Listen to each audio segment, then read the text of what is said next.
Salutations, my Legion of Doom. I'm your Time Lord wannabe, the Brainstormer of pop culture. So I'm going to be doing a rewrite of Spider-Man Far From Home.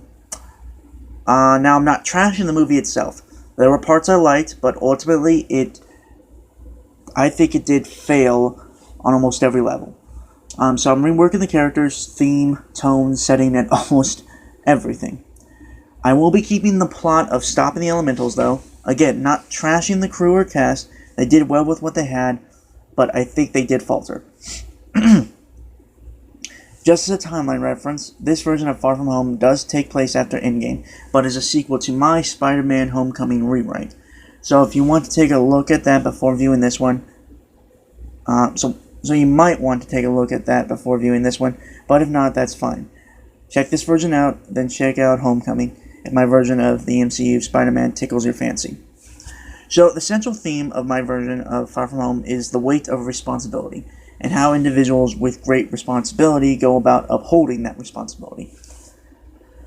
So I'm going to give you the list of vital characters to my retelling of Spider-Man Far From Home out of the way, and I'll flesh them out later. So we have Peter Parker, aka Spider-Man, May Parker, aka Aunt May, Mary Jane Watson, aka MJ, Eugene Flash Thompson, Elizabeth Liz Allen Toombs, Quentin Beck, aka Mysterio. So, the basic plot is, after coming back, Peter finds a world different, but is slowly changing back into one that somewhat resembles the one he knew. In order to make up for lost time, Peter tries to reconnect with his aunt on a summer retreat to New Orleans with MJ.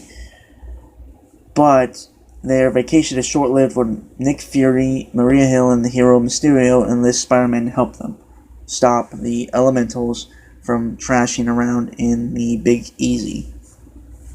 So yeah, I changed Europe to be New Orleans because it's an interesting concept to have Spider-Man in New Orleans. Plus, I like the city of New Orleans a lot. So I just thought that was a better idea.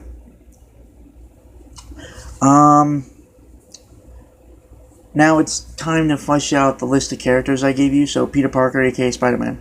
After returning to the world 5 years later, he feels out of place. Everything seems different, foreign to him, really.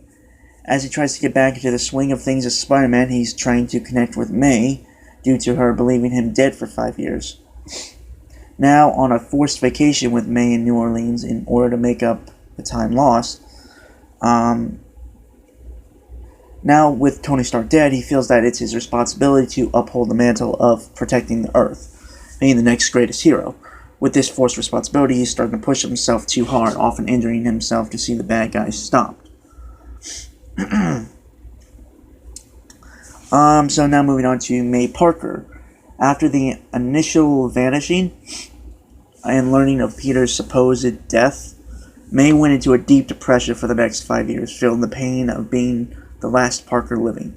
When Peter came back, not only overjoyed but also disbelieving in his resurrection, that's when she found out about him being Spider-Man.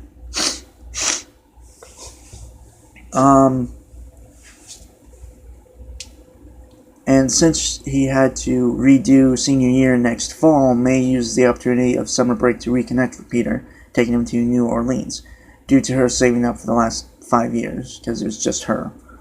Now that she knows Peter is Spider-Man, her overprotectiveness of Peter went skyrocketing, worrying that he'll die trying to be a hero.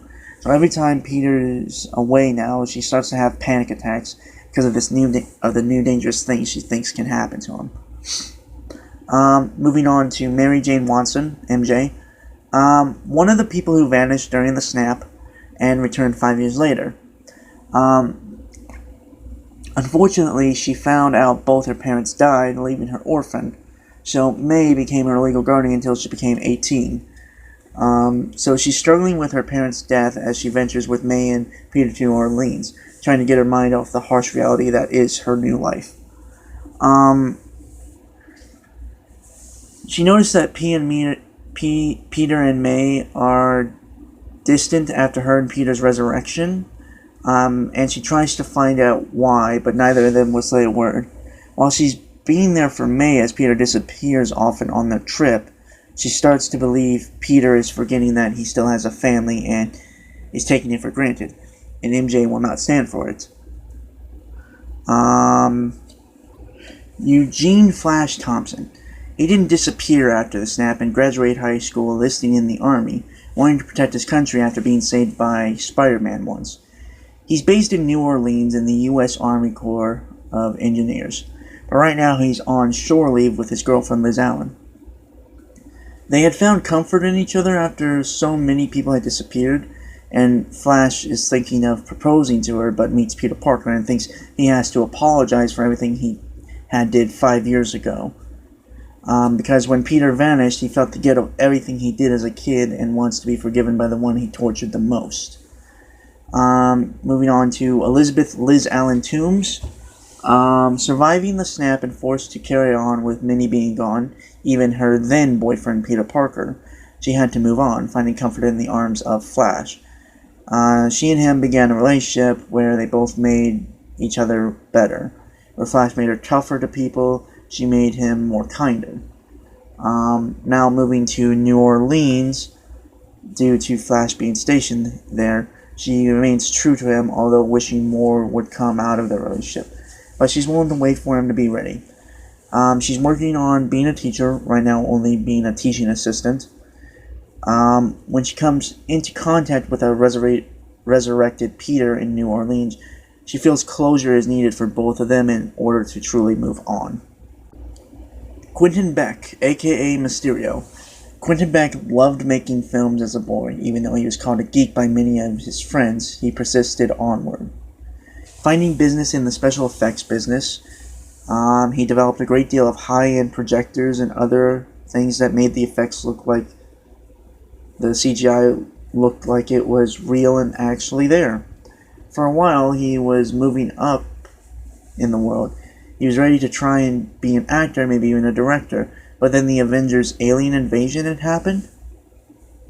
After that, and how weird the world was becoming, he felt it was his responsibility to help protect the world, so he used his advanced special effects equipment to help him become Mysterio, the underground hero, using the projections and other gear he made to stop criminals.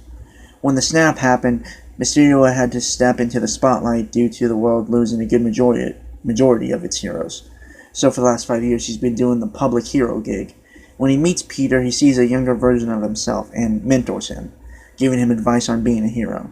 Since he's been at this for 11 years, he's starting to become jaded. Since he's always chose to be responsible as a hero, he's severed most connections with most people he had. He feels he deserves things now that he's pretty much given everything to being a hero. So those were my revamped characters in my version of Spider-Man Far From Home. Not to sound egotistical, but I think they're a lot better than what we got. So let me tell you how the theme of the weight of responsibility and how one carries that weight is reflected through Peter and Quentin. Since responsibility is Spider-Man's MO, method of operation, if you didn't know that, I wanted to focus on what the side effects of carrying that responsibility and how that differs to those who've accepted their responsibility. Peter is hell-bound to carry his responsibility and choose to do the right thing, but starts to feel that this responsibility is what's driven a wedge between his aunt and him. Quentin has been at this a long time, and after a while, sacrificing time and time again, he's just at his tipping point, feeling that all the responsibility he's had to uphold has given him enough leeway to finally get what he wants. Quentin becomes the villain because he's unable to really hold his weight of responsibility, ending up, metaphorically, crushed by that weight. Peter must learn to accept that he has great responsibility, but that does not mean it must be a burden. So, that was my rewrite of Spider-Man Far From Home. Tell me what you think. In brightest day, in blackest night, no evil shall escape my sight. Until next time, my legion.